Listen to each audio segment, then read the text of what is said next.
Assalamualaikum warahmatullahi wabarakatuh. Perkenalkan, nama saya Vicky Anggara, NPM 19711057. Di sini saya akan mereview materi penulisan naskah digital.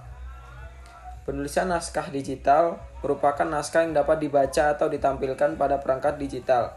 Jenis-jenis format naskah digital. Yang pertama ada Amazon Word, sebuah format proprietary Amazon yang menyerupai format MOBI, kadang-kadang dengan dan kadang-kadang tanpa menyertakan digital rights management. Yang kedua ada electronic publication. Didefinisikan oleh International Digital Publishing Forum, yaitu format standar yang digunakan untuk publikasi digital dan dokumen berdasarkan standar web. Selanjutnya ada format Kindle Fire dari Amazon. Format Mobile Pocket ditampilkan menggunakan perangkat 4 lunak membaca sendiri. Selanjutnya ada PDF atau Portable Document Format yang diciptakan oleh Adobe untuk produk Acrobat mereka. Selanjutnya ada XML, tujuan umum markup language untuk pertukaran data. Aplikasi pembaca naskah digital. Yang pertama ada komputer atau laptop, tablet atau smartphone, dan telepon seluler. Teknis penulisan naskah digital. Naskah digital dan tangan-tangan kreatif. Di era digital sekarang, kita disajikan dengan berbagai informasi, bahkan hingga overload, dan kita tak kunjung bosan. Lantas, siapa yang bisa melakukan itu semua? Dia adalah content creator. Content creation terdiri dari dua kata dalam bahasa Inggris, yaitu content yang berarti konten, creation adalah perbuatan atau pembuatan. Content creation merupakan suatu karya yang dibuat content creator dalam bentuk audio, visual maupun teks melalui media digital atau internet. Saat ini, content creation berupa audio visual lebih banyak digandrungi oleh para content creator. Content creator adalah bagian dari sebuah tim kreatif yang terdiri dari misalnya penulis, ilustrator, fotografer, dan sebagainya. Dapat disimpulkan bahwa content creator adalah orang yang mampu menciptakan konten menarik. Bagaimana hasil menjadi content creator? Nah, semakin hebat menjadi content creator, penghasilan lebih. Contohnya YouTuber, selebgram, TikTokers, dan lain-lain. Content creation juga membuat suatu konten, baik berupa tulisan, gambar, video, suara, ataupun gabungan dari 2 atau lebih materi. Pekerjaan yang happening. Content creator, content writer, dan copywriter. Pekerjaan ini merupakan pekerjaan di mana orang-orang akan membuat konten-konten, baik itu berupa tulisan maupun gambar, video, suara, ataupun gabungan dari beberapa materi. Content writer merupakan penulis profesional yang di mana tulisan tersebut akan dipublish di internet. Syarat-syarat menjadi content writer. Yang pertama, kemampuan dalam menulis konten. Yang kedua, content writer harus mengetahui apa yang disenangi pembaca. Kemampuan riset dalam mengolah data. Content writer versus content creator. Content creator memiliki pekerjaan yang lebih luas dibandingkan content writer. Copywriter memiliki job description yang hampir sama dengan content writer.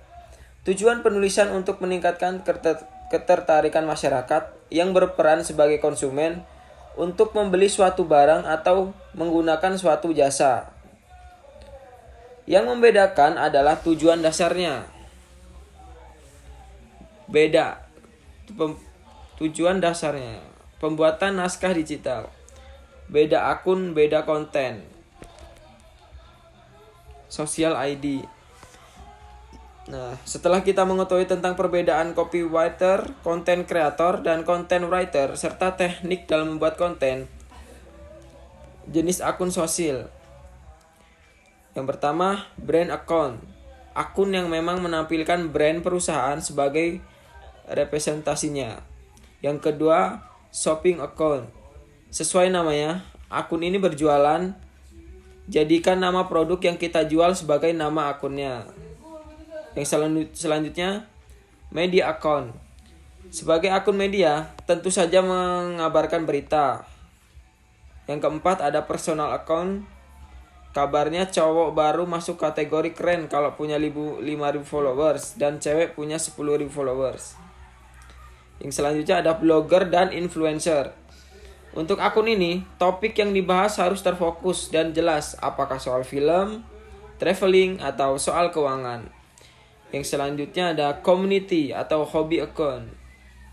Biasanya terbentuk dari hobi, misalnya komunitas pecinta game Mobile Legends, atau komunitas pencinta burung, atau pencinta reptil.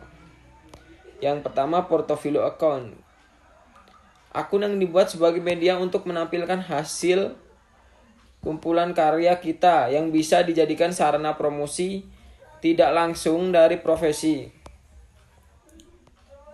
Naskah digital tidak hanya berbicara mengenai bagaimana membuat konten naskah produk marketing ataupun promosi yang kemudian dipublikasi.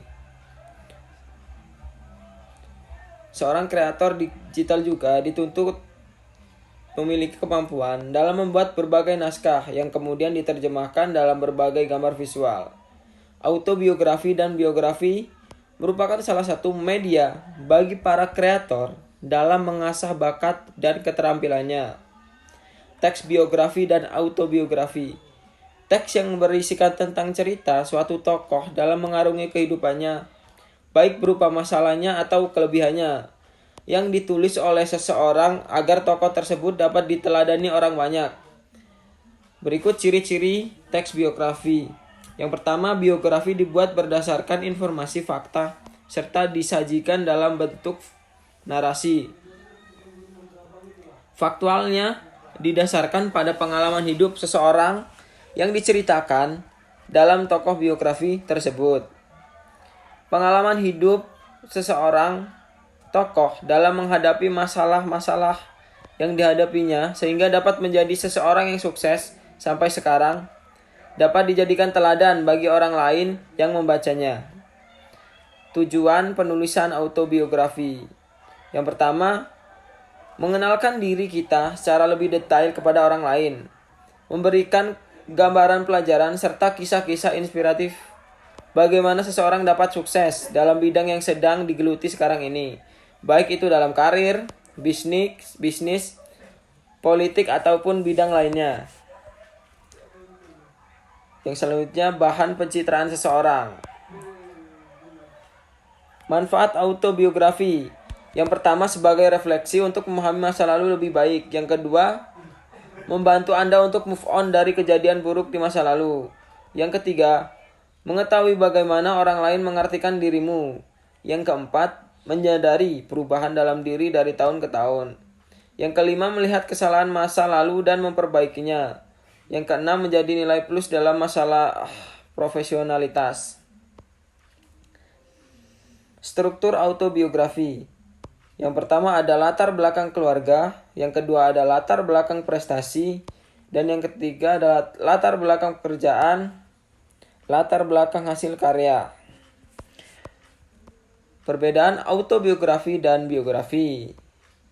Data-data atau informasi yang terdapat pada sebuah biografi ini dituangkan oleh orang lain yang mengandalkan dokumen penting, memanfaatkan narasumber atau studi literatur yang mengungkapkan fakta-fakta atau peristiwa yang terjadi pada subjeknya.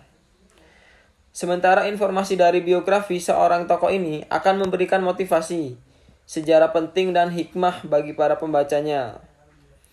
Subjek pada penulisan biografi ini lebih mengarah pada tokoh-tokoh terkenal dengan jasa-jasa dan pemikirannya.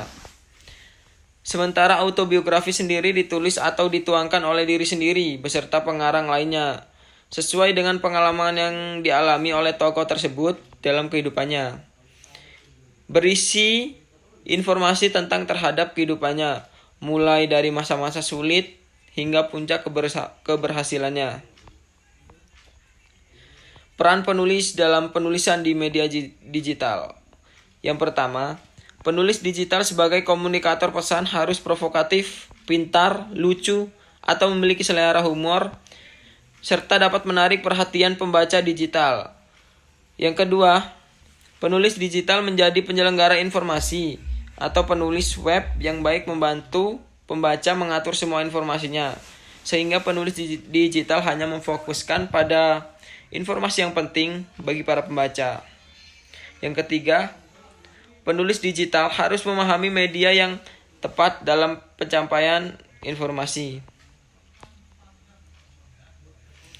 Berikut hal-hal yang harus diketahui sebagai penulis digital. Yang pertama, kredibilitas. Menjadi penulis digital, kredibilitas harus dibangun dan dipertahankan untuk membangun kepercayaan dan afiliasi komunitas. Yang kedua, bias. Kredibilitas suatu tulisan digital sering dikaitkan dengan kebiasaan, di mana perspektif penulis masuk ke dalam tulisannya. Identification. Identifikasi akan membantu kita memahami bagaimana blog dapat menghasilkan kepercayaan dari pembaca. Transparansi. Transparansi dalam tulisan digital berupa menghadirkan sumber acuan atau referensi, sehingga tulisan tersebut bukan hanya sekedar opini penulis, melainkan berdasarkan pada sumber terpercaya. Akuntabilitas. Mengharuskan penulis digital menjelaskan dirinya sendiri dan bagaimana penulis bekerja. Carroll dalam bukunya Writing for Digital menjelaskan 7 cara meningkatkan kredibilitas. Yang pertama, gunakan navigasi web yang mudah digunakan. Yang kedua, gunakan desain web yang ramah pengguna. Yang ketiga, gunakan grafik berkualitas tinggi. Yang keempat, membuat tulisan yang bagus. Yang kelima, memberikan informasi lengkap di setiap halaman web. Yang keenam, memberikan tautan ke situs web lain yang relevan. Yang ketujuh, memiliki keahlian di bidangnya. 7 informasi yang dapat penulis digital perhatikan agar memudahkan pembaca dalam menemukan informasi dalam tulisan online. Yang pertama, judul dan subjudul. Yang kedua, pemikat dan pengantar satu kalimat. Yang ketiga, ada paragraf ringkasan singkat. Yang keempat, visual fotografi. Yang kelima, klip audio atau video. Yang keenam, cerita terkait. Yang ketujuh, tautan yang berhubungan dan linking atau menghubungkan. Itu saja yang dapat saya sampaikan. Saya akhiri. Wassalamualaikum warahmatullahi wabarakatuh.